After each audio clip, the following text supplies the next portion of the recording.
Hey everybody, welcome back. I got a great case study for you today. It's a client of mine who is a mobile technician who is establishing himself, getting new business and stuff. And we all know how important it is when you're trying to make a first impression. Now, in mobile programming, what I tell people, the one thing I want you to get out of this presentation is failing to prepare in terms of your research is preparing to fail. If you don't take that step and know exactly what strategy you need to do to get the car, properly programmed and configured, it could really be, bad for your first impression. So, with that being said, you guys, let's go ahead and jump into this. And I'm going to be showing you how to flash program the Restraint control module with the MS909 on a 2019 Chevy Express. And for those of you who are new to the channel, welcome. My name is Hardin, and I sell this amazing piece of equipment and offer the training that you see in this presentation. Okay, now this is what you're going to be learning: the tools and resources necessary to complete this procedure. We're going to be discovering the location of the restraint control module, and we're going to be identifying the programming and coding procedures for this particular restraint control module. And lastly, I'm going to show you a demonstration on how to program and encode the restraint control module. Okay, so the tools that we're going to be using are the wonderful MS909, a J2534, it can be pretty much any J2534, a Windows 10 laptop, your service information, and then lastly, your brand new restraint control module. Now, the location of the restraint control module is kind of near the center console, under near the dash. And the most important question that we need to research is, what is the procedure after you install the restraint control module? Okay, so ignition on, and it says we need to refer to service programming, the SPS. So when you see that, that means it needs to be flash programmed.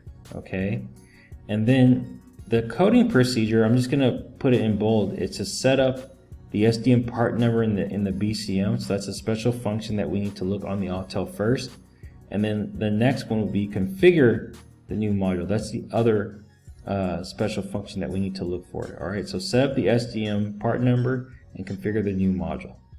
All right, now how to program the restraint control module. All right, so a little bit of background on what happened. So this client is really good at airbag repair, and he started to get into programming, but he realized how difficult it was in terms of figuring out how to install the software. So he's done GM before, but they recently updated their interface, and you can see here it's the same, but it's different. It's more modernized, and I kind of like it. Okay, so on the upper left, to get the program initiated, we're gonna click SPS2. And then it's gonna load the service programming. Okay, and yeah, a subscription with GM is about $40 US per VIN. I think you can flash program for about, I think it's 2 years. And so now we've identified the vehicle, and we're gonna click replace and reprogram. And we're going to click next, and you can see here he's using the Cardac 3 Plus, and the reason being was he wasn't familiar with programming, and he assumed that J-Box somehow magically had all the manufacturers already installed on it. So when he had the epiphany that wasn't the case, that's when he saw my video and gave me a call, and I was able to sort him out. So we're going to go ahead and identify the restraint control module. All right, and where is it? It's K37 Yeah, so GM has these codes. Like if you look at GM's repair information, they have these codes to identify some of these modules. Once we select that, we're going to go on the bottom right and go ahead and continue. Okay. All right, so this is just confirming that it's going to take one of our VIN numbers, because you can program this VIN and that was going to be in your account. Okay, once we connect it and gives that confirmation, it's going to embed that VIN number in your AC Delco account. Okay. All right, so it's giving us the calibration file. You can see what's going to be updated to. All right, and then after that, we're going to click next. All right, a little summary. And we're going to start the programming. Okay. So, yeah, with this scenario, as I said, this client, he's very busy. So what he does is he always, he'll get the call.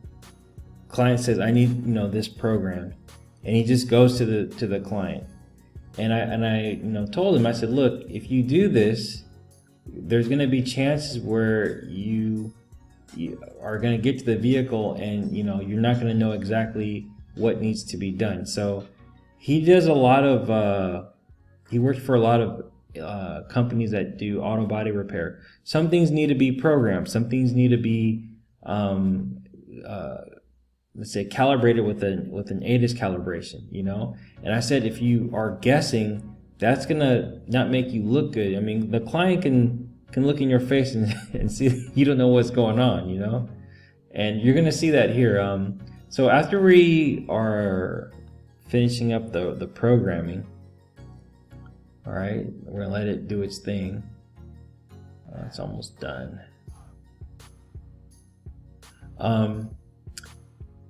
Okay, would you like to view your profile? We're gonna click view. All right. Okay, so we're pretty much done with that procedure. Okay, so I don't know if you guys are gonna see this, but I'm logged into his device. I asked him, give me your TeamViewer ID so I can log into your tablet. And when he came back, he was like, "Oh, are we finished?" And I told him, I said, no, we're not finished. And he's like, why is the light still on? And I told him we didn't do the coding procedure, and he didn't know what it was because he didn't check. Now just imagine if you're out on the field and you program it and the light's still on. It's not going to look good on your part at all. Okay, so we're going to go ahead and do this coding procedure. We're going to go ahead and click control unit, inflatable restraint sensing module, and then we're going to go check what codes are there. Okay, and you can see we have 2 codes. All right, we're going to go ahead and go to special function, and the first step was to do the setup, sensing, and diagnostic module part number in BCM. All right, do that. Okay, so it says it's not required, but we did it anyway. And then we're going to go and configure new control module. Ignition off. And that was it. All right. So we're going to go escape. And then the last step is to clear all of our codes. Okay.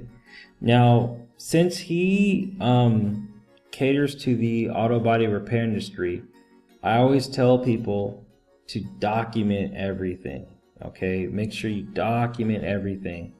I even go to the point where I submit the repair information just so I can charge them a little bit more. Okay, you should be charging for each procedure that you're doing.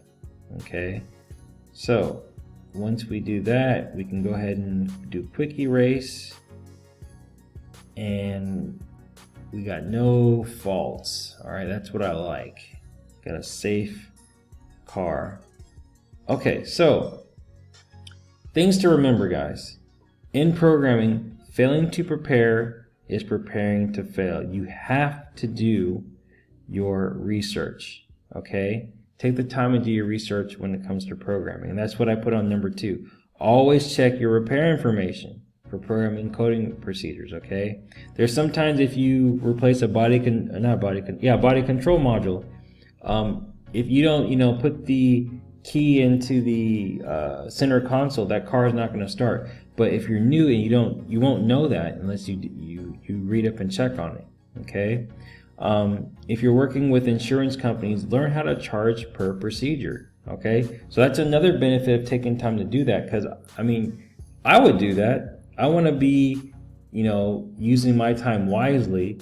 And if you're hiring me to program something and I need to do coding, those are 2 different things. We have to use 2 different, pieces of equipment to do that. So you should charge for it, okay? And then when programming, make sure your Autel device is turned off. There's been a lot of people who get errors, especially working with GM, and it's because their Autel is still on, and that frequency of the Bluetooth is hindering with the programming of it, okay? And lastly, the most difficult thing about programming is the installation, okay? So if you're a mobile technician and you just want someone to help you, make those new business connections and not have to worry about these unforeseen issues, I think I'll be a good fit for you. So go ahead and go to my website, book a consultation with me. If you are in the market for looking, at a tool, want me to give you a tool strategy, go to my website, okay? So with that, guys, you have a wonderful week. Keep safe, and I'll talk to you guys next week. Cheers.